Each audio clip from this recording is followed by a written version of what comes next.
Kim Kardashian's friend Simone Harouche recounts terror of Paris robbery in emotional court testimony. In a gripping and emotional testimony, Simone Harouche, Kim Kardashian's longtime friend and stylist, took the stand in a Paris courtroom to share chilling details from the night of the infamous 2016 robbery that shocked the world. The testimony not only shed light on the events that unfolded, but also emphasized the emotional and psychological trauma that still lingers years later. On the night of October 2, 2016, Kim Kardashian was robbed at gunpoint inside her luxury apartment at Hôtel de Portales in Paris. The masked assailants tied her up, gagged her, and stole more than $10 million in jewelry, including her 20-carat engagement ring from Kanye West. Simone Harouche was in the same apartment during the attack, and her account has now provided further insight into the horror they both experienced. Describing the moment the robbery began, Harouche said she immediately sensed something was terribly wrong. "I heard a sound come out of Kim that I've never heard before," she told the court. It was true terror. The two had been close friends since childhood, and Harouche explained that she recognized the sound not just as fear, but as a cry for survival. While Kim was confronted directly by the armed intruders and tied up in her room, Harouche hid in a bathroom upstairs. She locked the door and texted their bodyguard Pascal Duvier, who had left briefly to escort other Kardashian family members. Completely helpless and uncertain whether the intruders would find her next, Harouche waited in agonizing silence. "I didn't know if they would come upstairs or if Kim was still alive," she testified. "I was paralyzed with fear."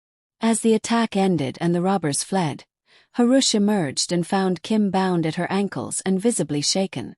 Kim was in shock. She kept saying, "I have babies, I need to live." "It was all about surviving that moment," Harouche recalled. The trauma was immediate and intense.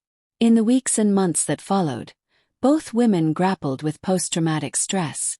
For Harouche, the psychological impact was so significant that she ultimately changed her career path.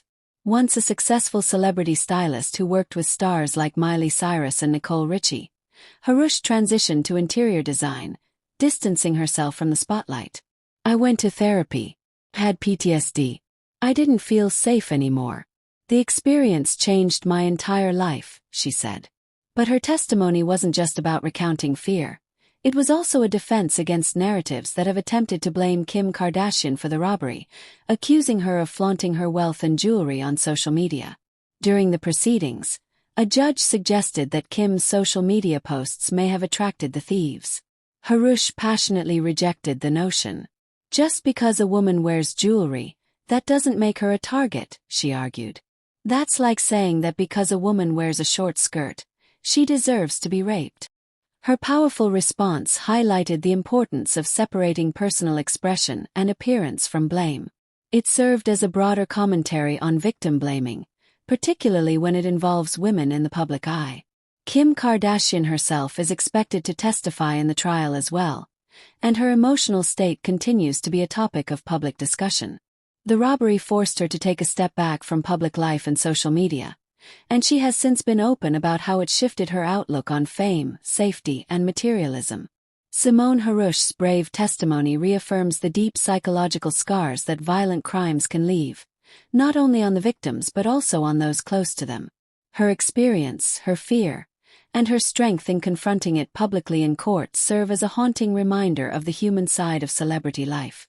What happened in that Paris apartment was not just a high-profile jewelry theft. It was a moment of deep, personal violation that continues to echo in the lives of those involved. For Harouche, it was not only a night of terror but a turning point in her personal and professional journey.